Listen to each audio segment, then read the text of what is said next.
안녕하세요. 마케팅실 윤현집입니다. 오늘은 저희 야심차게 준비한 유호석 작가님과 함께 AI 관련된 이야기를 나눠보고 싶은데요. 여러분들 많이 보셨죠? 제가 만든 GPT는 당신이 만든 GPT와 전혀 다릅니다.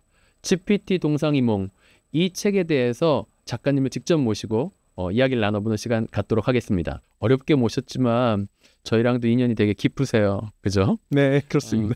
몇 번 저희가 컨설팅도 의뢰해본 적도 있고 교육도 부탁드린 적도 있는데 네. 오늘 저희 직원들 전체 다 같이 있는 데서 이야기를 나누게 돼서 너무 기쁩니다. 네, 너무 초대해 주셔서 감사합니다. 네, 제가 막 이렇게 구체적으로 막 설명드리긴 뭐 하니까 우리 유 작가님께서 직접 자기소개를 한번 좀 해주시면 좋겠습니다. 네, 안녕하세요. 유호석입니다. 제가 만든 GPT는 당신이 만든 GPT와 전혀 다릅니다. 작가이기도 하고요. 그리고 저는 AI 시대에 비즈니스와 마케팅을 혁신하고자 하기 위해서 라이즈 모먼트 AI를 창업해서 또 운영하고 있습니다. 그리고 또 AI 관련 컨텐츠 크리에이터로 프롬프트 해커데니로 활동을 하고 있고 매월 4만 명이 방문하는 블로그를 운영하고 있고요. 그리고 작지만 2,000명 정도가 구독하고 있는 유튜브 채널도 운영하고 있고 1,000명 이상 또 구독하고 있는 뉴스레터도 함께 운영을 하고 있습니다. 반갑습니다. 네, 대단한 분이신 거 뭐 너무 잘 압니다. 사실 뭐 특히 블로거로서는 뭐 거의 제 고스급 이런 걸로 알고 있는데 몇 개의 키워드는 완전히 그냥 유 작가님이 선점하고 계시더라고요. 그런가요? 네네, 뭐 네. SEO라든가 GPT라든가 키워드를 굉장히 많이 갖고 계셔서 뭐 키워드 부자세요. 네. 네, 또 이렇게 메인으로 하고 있는 일 중에 하나가 또 SEO이기도 하다 보니까 관심 있게 하고 있습니다. 일단 어쨌든 그래도 오늘 이렇게 만나뵙게 돼서 너무 반갑고 저희가 이 GPT에 대한 이야기 그다음에 AI 활용에 대한 이야기들을 하기 위해서 모셨는데 최근에 활용 쪽에 관련된 이야기들이 굉장히 많이 화두가 올라오고 있고 어떤 기업들이 어떻게 쓰고 있는지 너무 관심이 많거든요. 지금 유 작가님께서 들여다보고 계시는 현재 시점에서 기업들이 어떻게 AI를 활용하고 있는지 이런 이야기를 좀 먼저 나눠보면 저희가 뭔가 방향성에 대한 기준을 좀 잡을 수 있지 않을까 싶거든요. 어떻게 생각하시는지요? 네. 일단은 AI 활용 방법에 대해서 개인적으로 어떻게 쓰고 있는지도 좀 중요할 것 같아서 간단히 그렇죠. 말씀을 드려보면요. 제가 이제 책에서 이제 그러니까 GPT에 대해서 다루고 있는데 챗GPT를 가장 많이 사용하는 영역을 보면 여기 GPT스의 가장 인기 많은 영역이 어디서 사용되고 있는지를 볼 수가 있습니다. 그럼 결국에는 가장 많이 사용자들이 관심 가지고 사용하고 있는 분야가 첫 번째는 이미지 생성, 그리고 이제 글쓰기, 그렇죠. 그리고 이제 연구 및 리서치 분야, 그리고 이제 교육, 그리고 생산성 코딩 분야입니다. 그래서 결국에는 AI를 가지고 가장 많이 고민하는 부분들이 결국에는 이제 이미지 생성, 이미지, 글쓰기, 코딩 맞아요. 이런 그렇죠. 생산성에 관련된 영역들을 가장 많이 사용하고 있고요. 결국에는 또 어떻게 그럼 활용할 수 있을까? 활용성 측면에서 간단히 살펴보면 결국에는 AI를 가지고 어떻게 컨텐츠를 제작할 수 있을까?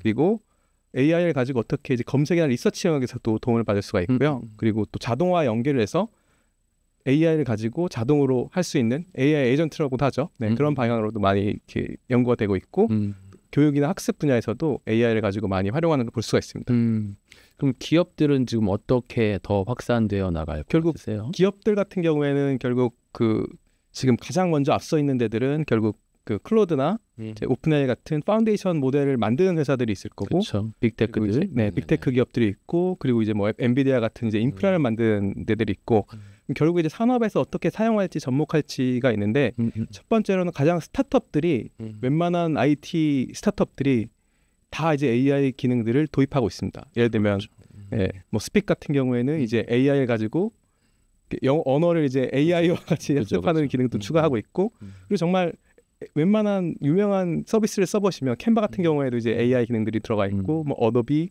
너무나도 많은 세일즈포스 같은 큰 회사들도 AI 도입을 앞서서 하고 있고요.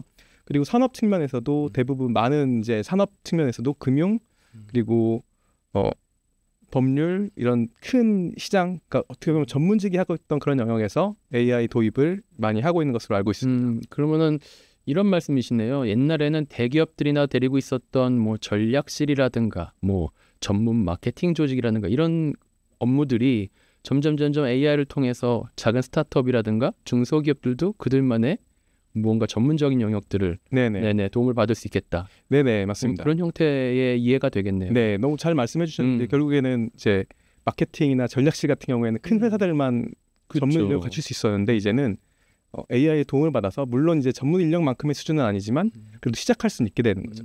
그리고 심지어는 작은 스타트업뿐만이 아니라 개인조차도 마케팅을 할 수 있고 그렇죠. 전략을 짤 수 있고 하는 게 온 거고 어떻게 보면 저도 이제 개인이 맞아요. 몸소 실천을 해보고 있는 상황입니다. 그러니까 그런 시대가 왔다는 것 자체가 되게 저는 놀랍기도 하거니와 기업들의 변화와 움직임이 너무 빨리 바뀌고 있어서 네. 겁이 나기도 해요. 가장 최근에 맥킨지가 하루에 그 콜 들어오는 숫자가 10,000건이 들어온대요.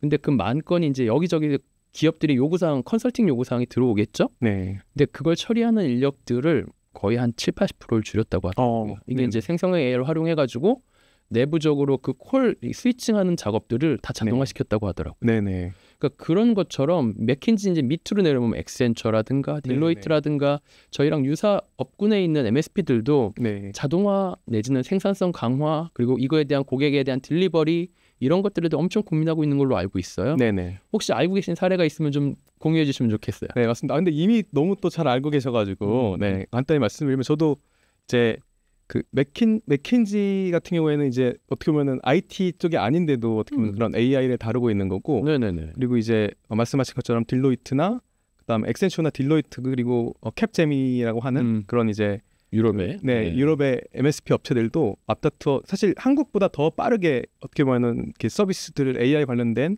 솔루션들을 이렇게 제공하고 있는 거로 알고 있고요. 엑센처 같은 경우에는 이제 마이 위자드라고 하는 플랫폼 AI 플랫폼을 가지고 실제 IT 운영을 최적화하는 사례를 또 볼 수가 있고요. 자체적으로 갖고 있는 플랫폼이요. 네네네. 조사하기로는 그리고 딜로이트 같은 경우에는 이제 AI 팩토리 에즈 서비스라고 해서 이제 맞춤형 젠 AI 워크플로우를 제공하고 있고 딜로이트 같은 경우에는 이제 오라클하고 엔비디아랑 같이 협업을 해서 솔루션을 제공하는 형태로 하고 있었습니다.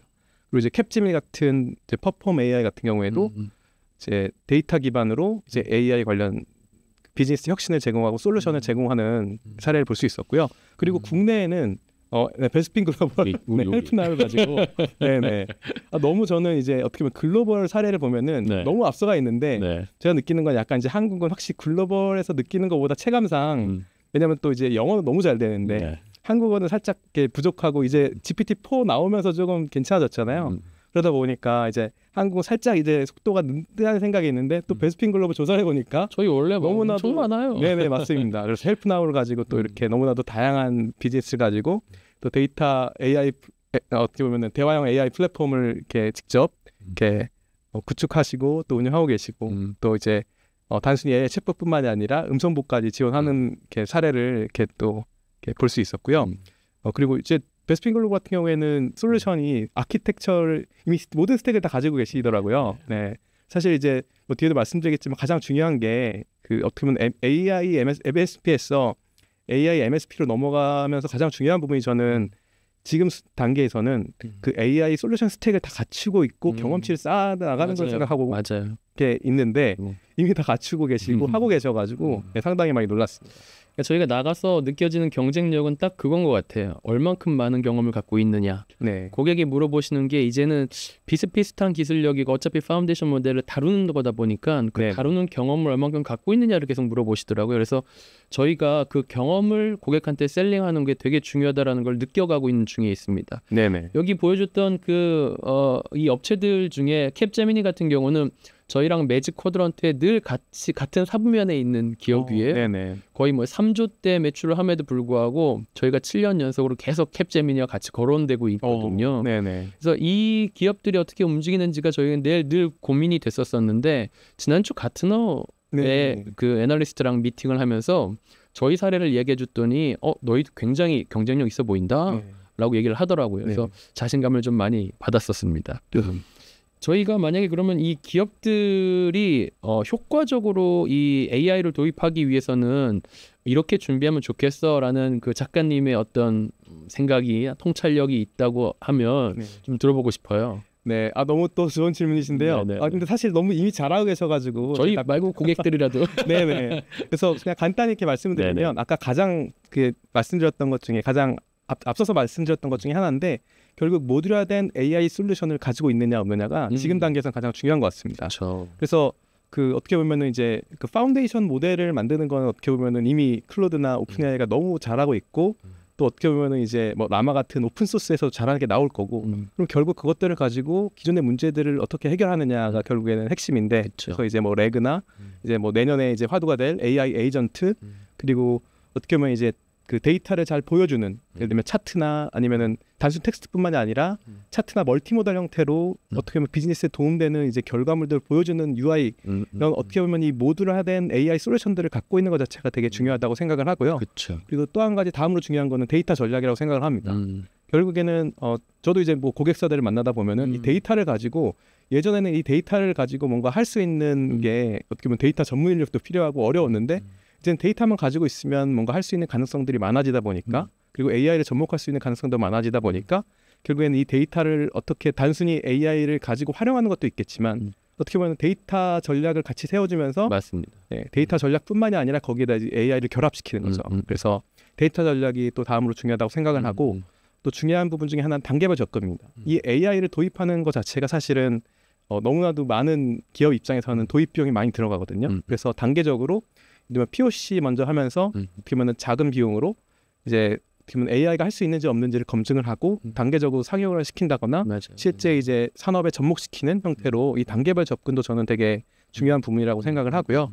그리고 또 한 가지는 결국 그 개발 이제 어떻게 보면 이제 인터넷이 생기고 개발자가 더 많이 필요해졌고 또 이제 모바일 스마트폰이 들어오면서 또 이제 개발자들이 더 중요해졌고 그리고 이제 뭐 플랫폼 비즈니스들이 또 성장을 하면서 계속 이제 어떻게 보면 개발자들의 수요가 늘어났는데 이제는 또 AI 시대가 오면서 이 AI 관련된 보면은 단순히 개발자뿐만이 아니라 정말 다양한 어떻게 보면 이전에 없었던 새로운 직종들에 대해서 많은 수요가 있을 거고 새로운 직업들이 생겨날 텐데 그럼 이제 그런 이제 새로운 비즈니스 새로운 시대에 맞는 그런 맞춤형 교육이나 그 교육 프로그램 그리고 그런 것들을 서포트할 수 있는 조직 문화가 중요하다고 생각을 합니다. 그렇죠. 네, 그리고 마지막으로는 어떻게 보면 저도 이제 AI를 가지고 비즈니스를 하려고 하고 있다 보니까 겪는 문제 중에 하나가 이 AI 모델 성능 평가를 어떻게 잘 할지도 되게 중요하다고 생각을 합니다.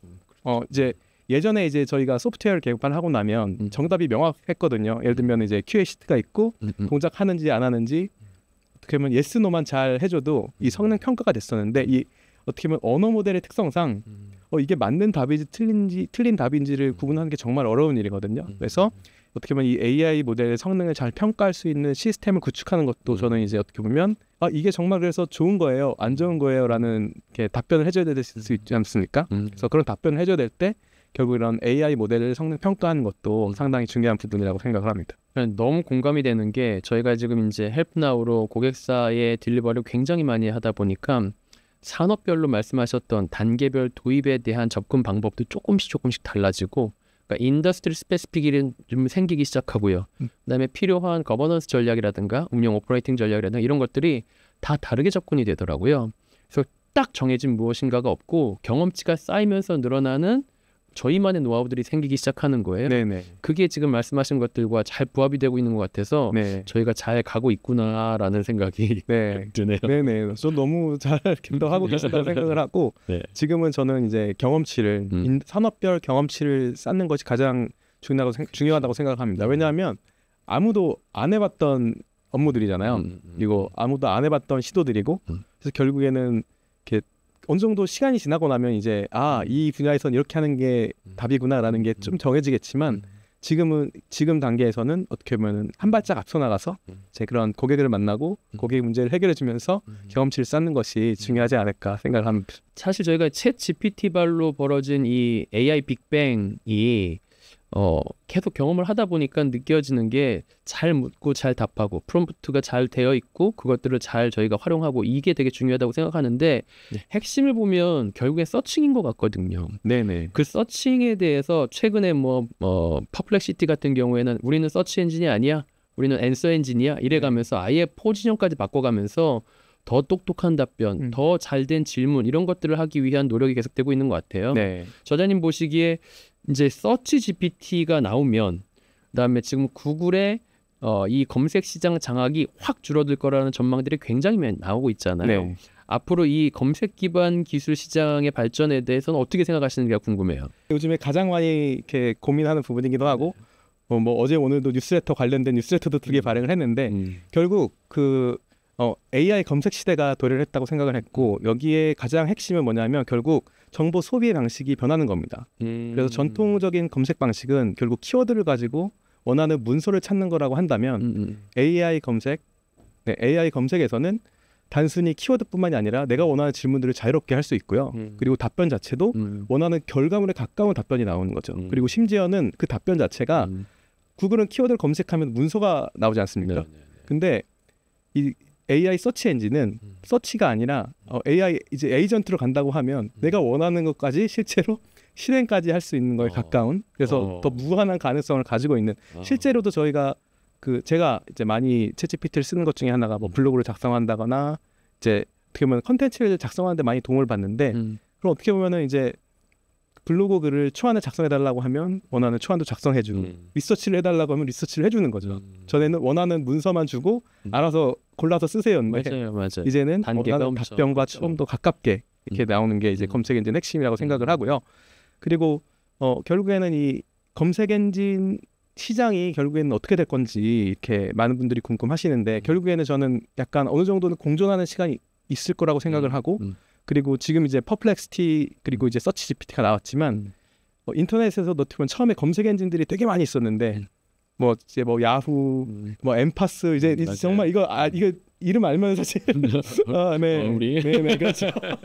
근데 사실 그때 보면은 결국 그 당시만 하더라도 구글이 검색 시장을 장악할 거라고는 아무도 생각을 못했을 겁니다. 아마 야후가 검색 시장을 장악하겠구나, 포탈이 장악하겠구나 생각했겠지만 결국 지금 구글이 되어 있는 것처럼 누가 결국에는 이 AI 어떻게 보면 앤서 엔진이죠. AI 앤서 엔진의 그런 시장에서 누가 1등을 할지 모르겠지만 결국에는 그 시장이 결국 성숙되기 전까지는 그 검색 엔진 최적화와 그다음에 이 AI 검색 엔진 최적화가 동시에 일어날 거라고 생각을 하고요. 그리고 결국에는 저는 어떻게 보면 검색 자체도 구글에서도 어떻게 보면은 이미 많은 사용자들이 키워드만 검색하는지 생각하고 있겠지만 이미 구글 검색에다가 그 자주 묻는 질문이라는 영역이 있는데요. 이미 구글 검색창에다가 질문들을 막 하고 있었습니다. 그래서 결국에는 이제 AI 검색 시대로 진화를 했을 때도 결국엔 SEO와 그다음에 AEO라고 하거든요. 그래서 네, 그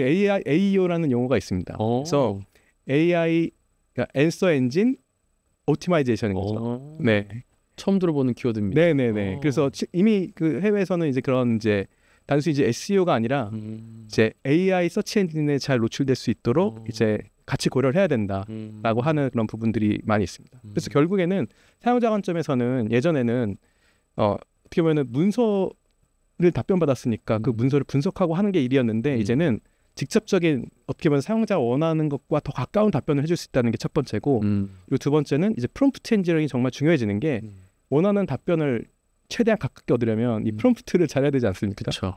그러면 이제 프롬프트 엔지니어링이 단순히 이제 인터넷에 키워드를 입력하는 수준이 아니라 내가 원하는 결과와 더 가깝게 얻어낼 수 있는 역량이 또 중요해지고 그리고 구체적인 답변을 제공해주기 때문에 조금 더 원하는 결과물과 가까워질 수 있다라는 게 첫 번째라고 생각을 하고 결국에는 또 그 디지털 마케팅 전략에도 저는 많이 변화가 있을 거라고 생각하는데 결국에는 저는 그 광고 시장 자체도 많이 좀 변화가 있을 거라는 생각이 들고 엄청. 그리고 그 키워드가 아니라 이제는 예전에 키워드 관련된 키워드 기반의 그 어떻게 보면 광고가 있었다면 이제는 질문 기반의 네, 질문에 맞는 이제 그렇죠. 네, 어떻게 보면 광고 전략 네, 이런 부분들이 또 새롭게 생겨날 것 같고 그리고 아까 말씀드렸던 것처럼 검색 엔진 최적화에서 AI 엔진 최적화로 갔지 않을까.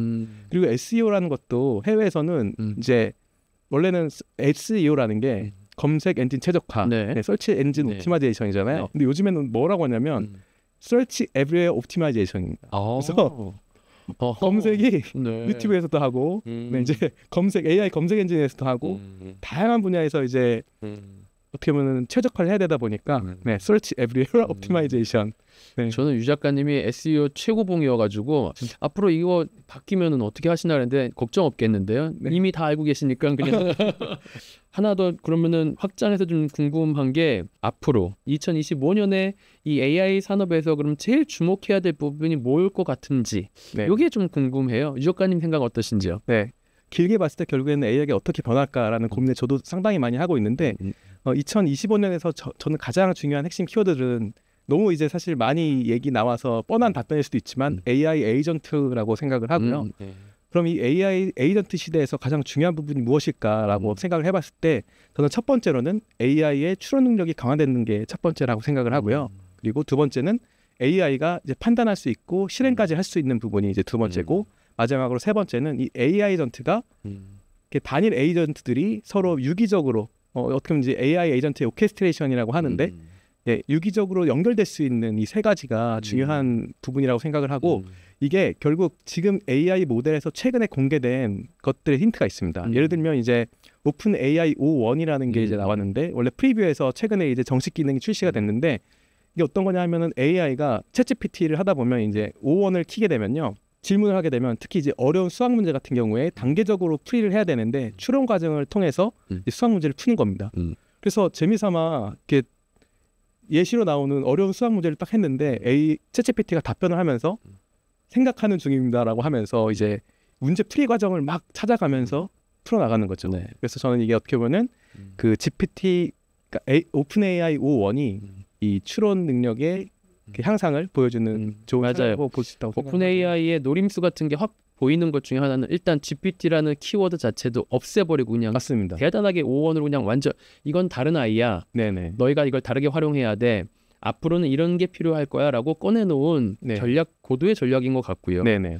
그 전에 이제 가격 정책들을 들여다보면서 아 이것들을 조그맣게 쪼개고 기업한테 필요하게 맞추고 하는 과정에 이 가격 정책들을 조정하는 것도 굉장히 똘똘해 보인다는 느낌이 들거든요. 네. 특히 말씀하신 이 추론 부분에 있어서의 확장성을 위해서 자 한번 해봐 써봐 네네. 이렇게 해놓은 느낌이에요. 그죠? 맞습니다. 네네. 그래서 실제로도 저도 이제 O1은 신기하긴 하지만 실제 적용하고 막 사용하는 데는 오히려 GPT 원래 4.5를 더 많이 사용하긴 하거든요. 근데 이제 어떻게 보면은 오픈 AI O1 같은 경우에는 AI가 결국에는 이런 방향으로 갈 거야. 다음에 이제 AI의 핵심은 이런 쪽으로 갈 거야라는 이제 방향을 정해줬다고 생각을 하고 또 한편으로 또 다른 관점에서 클로드에서의 또 이제 새로운 업데이트도 재미있는 부분인데요. 물론 이제 추론 능력을 강화하는 부분도 개선이 됐지만 가장 중요한 업데이트 중에 하나는 컴퓨터 유지라고 하는 클로드 컴퓨터 유지라고 하는 게 어떤 기능이냐면 컴퓨터를 제어하는 겁니다. 컴퓨터 화면을 인식을 해서 원하는 동작을 클릭해서 수행을 하는 거죠. 그래서 어떻게 보면 이제 컴퓨터 조작을 이제 시작을 하는 거고요.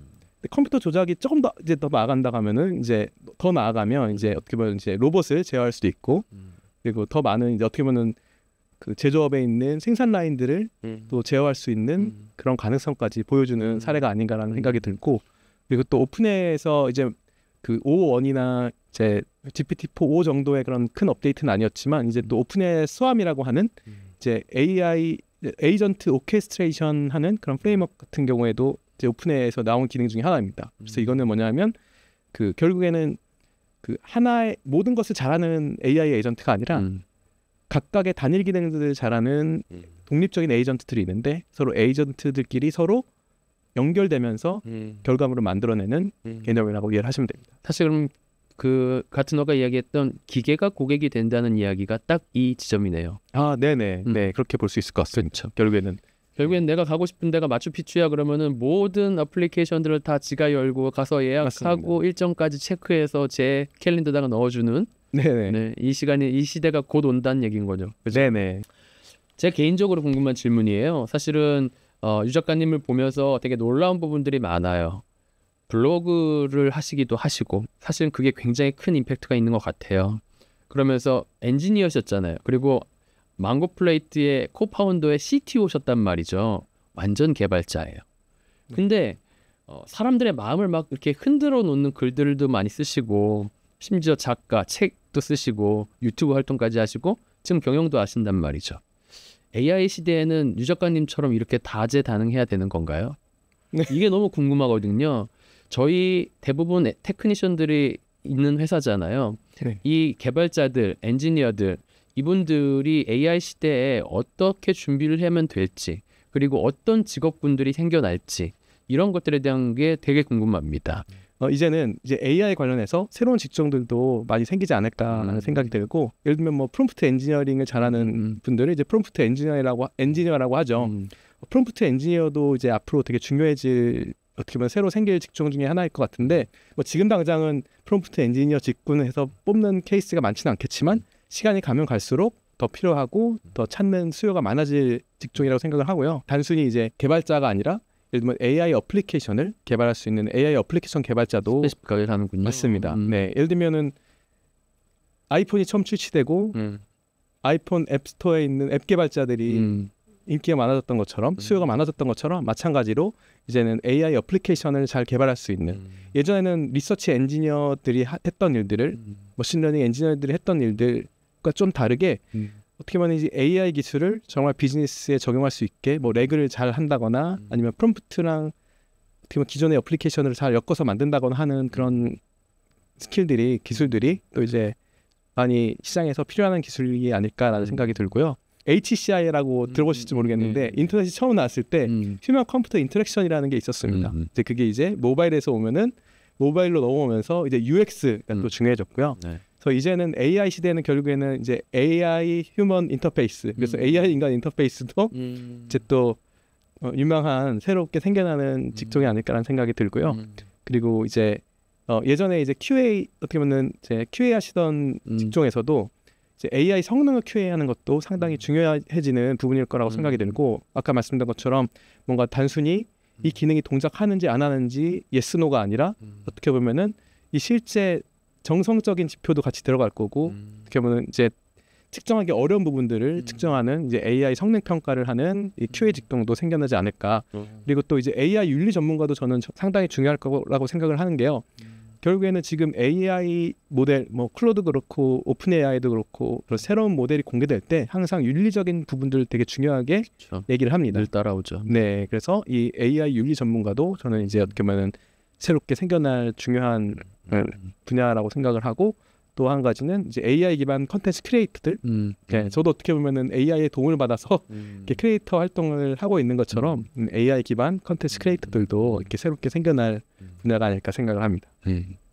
요즘에는 책을 한 달에 몇 권씩 쓰시는 분들이 있더라고요. 네, 네, 그 정도로 이제 AI 활용을 하게 되면 뭐 분야가 무궁무진하게 될 거라는 생각은 듭니다. 네네. 네, 오늘 제가 드리고 싶은 뭐 질문은 다 거진 다 드린 것 같아요. 사실 저희가 어제 네. AWS 코리아한테 그 제너레이티브 AI 관련된 그 사업 기회 발굴에 대한 상을 저희가 유일하게 받았어요. 축하드립니다. 네. 제너레이티브 AI 관련돼서는 베스핀 글로벌이 굉장히 지금 사업을 잘 펼쳐나가고 있다라고 인정을 받은 거죠. 네. 저희가 앞으로도 그런 쪽으로 계속 저희가 선두주자로 나가고 싶다는 생각이 들고 유 작가님이 오늘 들려주신 이야기들을 가지고 기준점을 잘 만들어서 좀 더 많은 노하우를 가지고 시장에서 선도하는 입장에 계속 섰으면 좋겠다는 생각이 듭니다. 오늘 좋은 말씀 너무너무 감사드리고 마지막으로 혹시 하고 싶은 이야기가 있으시다면 한 말씀. 네. 또 이렇게 초대해 주셔서 너무 감사드리고요. 네.